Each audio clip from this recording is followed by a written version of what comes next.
السلام علیکم، آپ دیکھ رہے ہیں اردو پوائنٹ. میرا نام بلال عباسی ہے. ناظرین، اس وقت موجود ہوں سپریم کورٹ آف پاکستان میں. اہم ترین پروسیڈنگ ہو رہی ہے خیبر پختونخوا اور پنجاب کے الیکشن کے حوالے سے. 3 رکنی ججز کا بینچ سماعت کر رہا ہے، جس میں چیف جسٹس عمر عطا بندیال ہیں، جسٹس منیب اختر ہیں اور اس کے علاوہ جسٹس اعجاز الاحسن ہیں. 5واں دن ہے آج سماعت کا. میرے ساتھ موجود ہیں، کمرہ عدالت میں موجود تھے، سابق جج ہیں لاہور ہائی کورٹ کے، سابق اٹارنی جنرل رہ چکے ہیں، سپریم کورٹ کے سینئر قانون دان ہیں شاہ خاور صاحب. شاہ صاحب، بہت بہت شکریہ. سر، آج اہم ترین سماعت ہوئی ہے اور بہت بڑی تعداد میں آپ کے، جن کو اپنی زبان میں کہتا ہے پیٹی بھائی بھی باہر آئے ہوئے تھے. سر، تو کیا اندر چل رہا تھا؟ دیکھیے، میں تو یہ سمجھتا ہوں کہ آج کی سماعت میں اٹارنی جنرل کی جو گزارشات تھیں وہ سنی گئی، اور اس کے جواب میں جو آنریبل بینچ ہے، خاص طور پہ چیف جسٹس صاحب نے ان کو کلیریفائی کرنے کی کوشش کی کہ وہ جو ایک تنازع چھڑا ہوا ہے 4-3 کا یا 3-2 کا، وہ بیسیکلی 4-3 نہیں ہے، وہ 3-2 ہے. تو اس پہ میرا خیال ہے کوئی گھنٹہ ڈیڑھ تو اسی پہ گفتگو ہوتی رہی.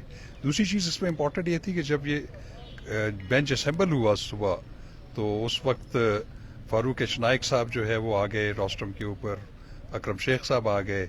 تو اس پہ کافی میں سمجھتا ہوں کہ مزاج جو تھا وہ بڑا ٹینس تھا اس وقت کورٹ کے حوالے سے بھی. تو اس پہ منیب اختر صاحب نے بھی اور چیف جسٹس نے بھی پوچھنا شروع کر دیا کہ آپ نے تو بائک آؤٹ کر دیا ہے، یہ تو پچھلے 48 گھنٹے سے خبریں چل رہی ہیں، تو آپ پہلے یہ بتائیں کہ آپ واقعی بائک آؤٹ پہ ہیں. تو آپ اگر بائک آؤٹ ہے تو پھر آپ کیوں کھڑے ہیں ادھر؟ تو پھر انہوں نے کہا نہیں جی، ہمارے تو وکالت نامے بھی لگے ہوئے ہیں، ہم نے تو پٹیشنز فائل کی ہوئی ہیں. تو انہوں نے بھی پھر مطالبہ یہی کیا کہ اس پہ پہلے آپ اس پہ آ جائیں کہ اس پہ جو ہے وہ فل کورٹ بینچ بن جائے. لیکن انہوں نے ان کو زیادہ آڈینس نہیں دی، ان کو بٹھا دیا. پھر اٹارنی جنرل آ گئے. زیادہ تر مکالمہ ان کا اٹارنی جنرل کے ساتھ ہوا. پھر اس میں خاص بات یہ تھی کہ انہوں نے سیکرٹری دفاع کو اور ایک ایڈیشنل سیکرٹری خزانہ کو بھی بلایا ہوا تھا. پھر وہاں پہ فارمولا طے ہونا شروع ہو گیا کہ جو اگر پیسے نہیں ہیں تو وہ کیسے ہو سکتے ہیں کہ مختلف ہیڈ سے اگر آپ کٹوتی کریں اور اس میں پھر اتنا پیسہ آپ اکٹھا کر سکتے ہیں. اور آج میں یہ سمجھتا ہوں کہ یہ اندیا دیا گیا بینچ کی طرف سے کہ ہم ان کو سیکیورٹی کے جو ایشوز ہیں وہ بھی ہم فارمولا دے دیں گے، وہ بھی ہم طے کر دیں گے، فائنینشز بھی جو ہے پرووائڈ کر دیں گے. الیکشن کمیشن نے الیکشن کروانا ہے اور کر دیں. تو میرا خیال ہے کہ معاملات اتنے ایزی نہیں ہے. الیکشن کا ایشو اپنی جگہ پہ ہے، لیکن جو سب سے امپورٹنٹ بات یہ ہے کہ جو سپریم کورٹ آف پاکستان کے اوپر اس وقت بحث چلی ہوئی ہے کہ وہ larger bench, full court bench, 3 رکنی بینچ، 9 رکنی بینچ، پھر 7 رکنی بینچ، 5 رکنی بینچ، کون سا فیصلہ ٹھیک تھا، کون سا غلط تھا. اب منصور علی شاہ صاحب کی اس دن کی جو ججمنٹ آئی ہوئی ہے، جس میں انہوں نے کہا کہ ہم 4-3 کی اکثریت سے ہم نے ان پٹیشنز کو ڈسمس کر دیا تھا.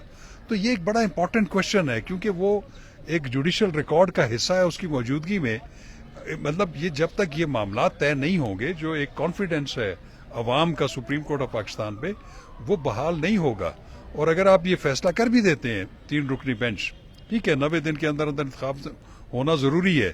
اب چونکہ وہ 90 دن سے بیونڈ چلا گیا تو اس سے نزدیک ہونا چاہیے. لیکن وہ جو آئینی اور قانونی کوشچنز جو ہے وہ رائز ہو گئے ہیں، ان کو بھی تو حل کرنا ضروری ہے. تو اس کا طریقہ کار ایک ہی ہے.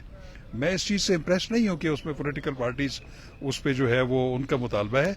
ان تمام مسائل کا حل یہ ہے کہ ایک دفعہ فل کورٹ تشکیل دے دے، اس میں کوئی جج صاحبان ریکیوز کرتے ہیں آپ کو بھلے کرنے دے، اور ایک کلیکٹیو جوڈیشل وزڈم سامنے آ جائے جو اس وقت حیثیت متنازع ہوئی ہے سپریم کورٹ آف پاکستان کی. میں سمجھتا ہوں اس کا حل صرف یہی ہے. سر، آپ بھی سینئر قانون دان ہیں، آپ لاہور ہائی کورٹ کے جج ہیں، بہت زیادہ آپ نے فیصلے دیے ہوئے ہیں. ڈو یو تھنک یہ کنٹروورسی اس سے پہلے آپ کو دکھنے کو ملی ہے؟ میں نے تو اپنی نہیں دیکھی آج تک. یہ کنٹروورسیز میں سمجھتا ہوں کہ سپریم کورٹ کے اندر سے آئی ہیں.